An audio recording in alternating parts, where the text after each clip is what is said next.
Keynes, welcome, sir. It's a pleasure. The pleasure's all mine. Your agenda. That won't be necessary. I am the agenda. Tell them I've arrived. And then tell them I've arrived. And your name is? Hayk? F.A. Hayk. With an H.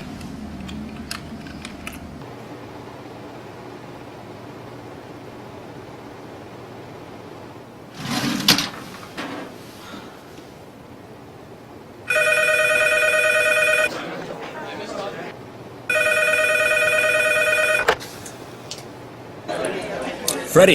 Yep. Keynes, Hey, listen, party at the Fed. Already? 20 minutes. Lobby. John Maynard Keynes. Oh, F.A. Hayek. Yeah, we're opposed. We oppose each other philosophically. In the same studio. We've been going back and forth for a century. I want to steer markets. I want them set free. There's a boom and bust cycle and good reason to fear it. Play low interest rates. No, it's the animal spirits. John Maynard Keynes wrote the book on modern macro. The man you need when the economy's off track. Depression, recession, now your question's in session. Have a seat and I'll school you in one simple lesson. Boom, 1929, the big crash. We didn't bounce back, economy's in the trash. Persistent unemployment, the result of sticky wages. Waiting for recovery? That's outrageous. I had a real plan, any fool can understand. The advice real simple, boost aggregate demand. C-I-G, altogether gets to Y. Keep that total growing, watch the economy fly. We've been going back and forth for a century. I want to steer markets. I want them set free. There's a boom and bust cycle and good reason to fear it. Play low interest rates. No, it's the animal spirit. You see, it's all about spending. Hear the register cha-ching.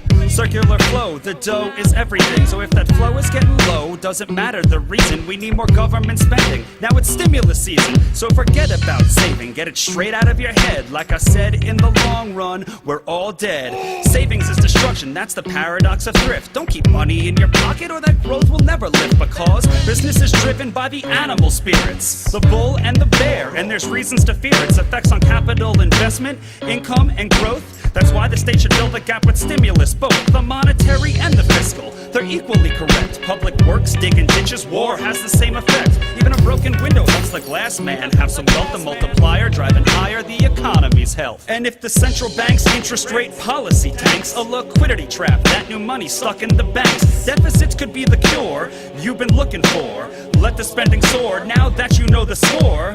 My general theories made quite an impression. Revolution. I transformed the econ profession. You know me, modesty, still I'm taking a bow. So say it loud and say it proud, we're all Keynesians now. We've been going back and forth for a century. I want to steer markets. I want them set free. There's a boom and bust cycle and good reason to fear it. I've made my case, Freddie H. Listen up, can you hear it? I'll begin in broad strokes, just like my friend Keynes. His theory conceals the mechanics to change. That simple equation, too much aggregation, ignores human action and motivation. Yet it continues as a justification for bailouts, payoffs by polls with machinations. You provide them with cover to sell us a free lunch. Then all that we're left with is debt and a bunch. If you're living high on that cheap credit hog, don't look for a cure from the hair of the dog. Real savings come first if you want to invest. The market coordinates time with interest. Your focus on spending is pushing on thread. In the long run, my friend, it's your theory that's dead. So sorry there, buddy, if that sounds like invective. Prepare to get schooled in my Austrian perspective. We've been going back and forth for a century. I want to steer markets. I want them set free. There's a boom and bust cycle and good reason to fear it. Play low interest rates. No, it's the animal spirit. The place you should study isn't the bust, it's the boom that should make you feel leery. That's the thrust of my theory. The capital structure is key. Malinvestments wreck the economy. The boom gets started with an expansion of credit. The Fed sets rates low. Are you starting to get it? That new money is confused for real loanable funds, but it's just inflation that's driving the ones who invest in new projects like housing construction. The boom plants the seeds for its future destruction. The savings aren't real, consumption's up too, and the grasping for resources reveals there's too few. So the boom turns to bust as the interest rates rise, where the cost of production price signals relies. The boom was a binge, that's a matter of fact. Now it's devalued capital that makes up the slack. Whether it's the the late 20s or 2005. Booming bad investments seems like they'd thrive. You must save to invest, don't use the printing press, or a bust will surely follow, an economy depressed. Your so-called stimulus will make things worse. Just more of the same, more incentives perverse. And that credit crunch ain't a liquidity trap, just a broke banking system. I'm done, that's a wrap. We've been going back and forth for a century. I want to steer markets. I want them set free. There's a boom and bust cycle and good reason to fear it. Blame low interest No, rates. it's the animal spirit.